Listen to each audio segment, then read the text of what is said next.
Dear students, today I'll discuss with you one very important topic of the modern India, that is the development of the education, the modern education during the British rule. British set up their rule from Bengal after the Regulating Act 1773.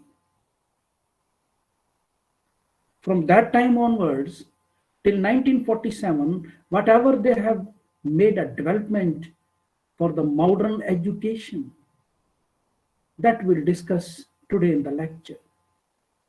Even the latest government led by NDA, they have introduced the new education policy. So education is a very, very important aspect. Today we'll discuss about the development of education during the British rule.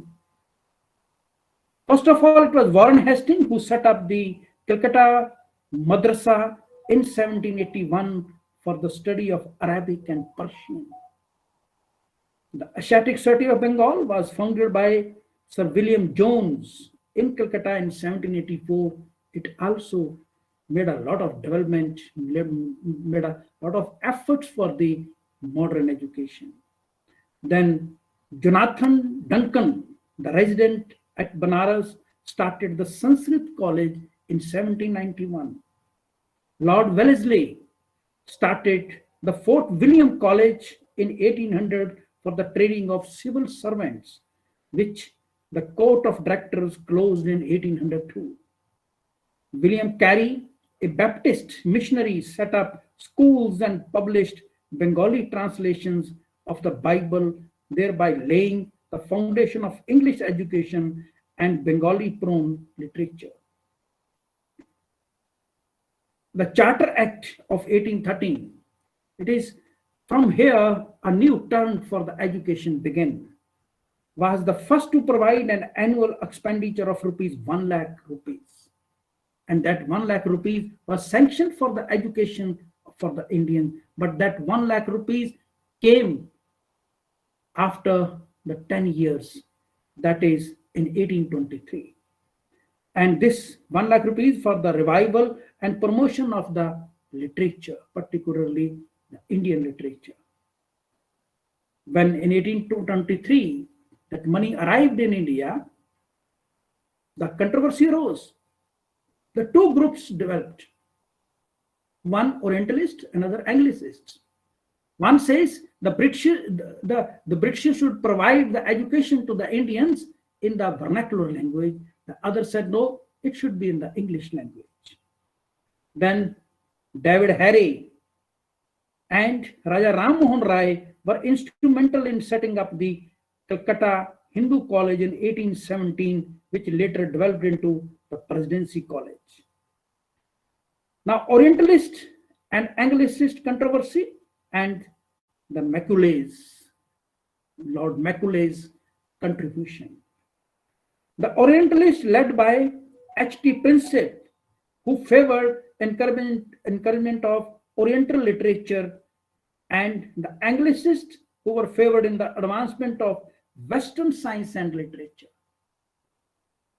Macaulay, a member of the Executive Council, wrote his Minute of Education Policy on 2nd February 1833, which favored the Anglist viewpoint. The Macaulayan system was based on the idea that limited means negated mass education. Hence, a minority would be educated in English, who would act as a class of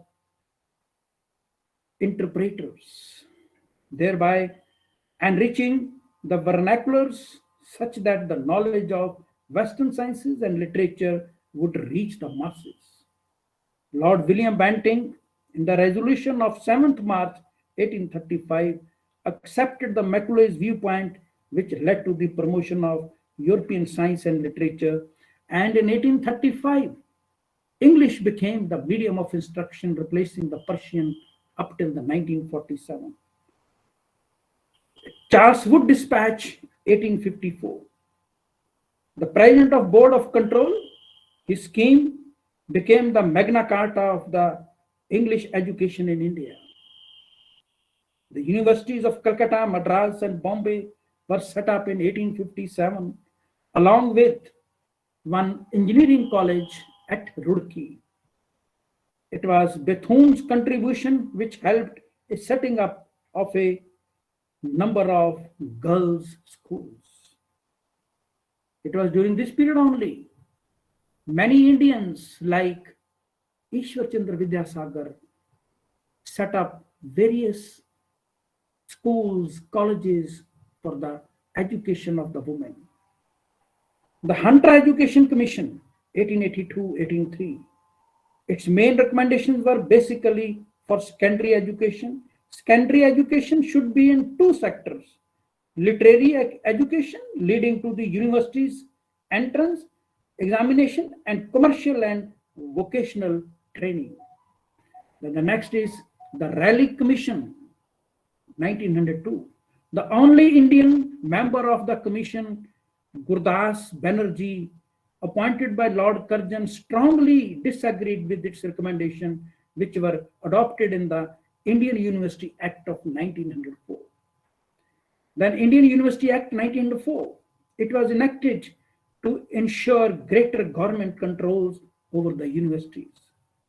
It transferred the power of ultimate decision in matters of college affirmation and schools recognition to government officials and sought to a fixed minimum college fees.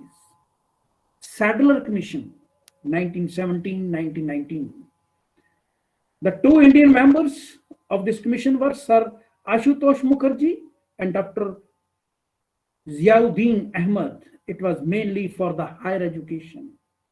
It recommended a 12-year course of matriculation, then intermediate, followed by the university.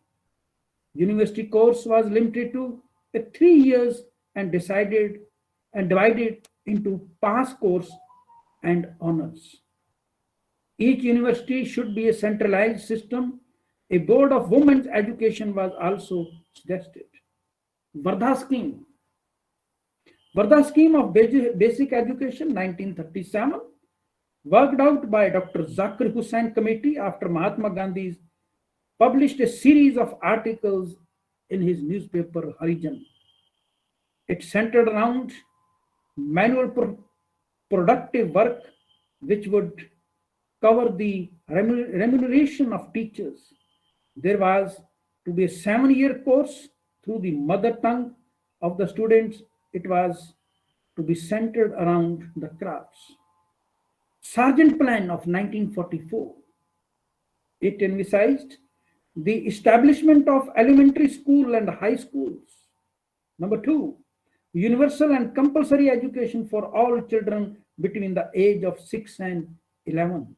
Number 3, a school course of 6 years was to be provided for children between age 11 and 17.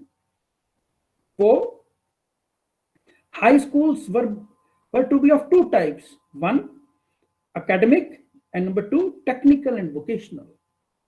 And lastly, intermediate course were to be abolished. So these were the developments of education during the British rule, which led to the foundation of the modern education in India. Thank you very much.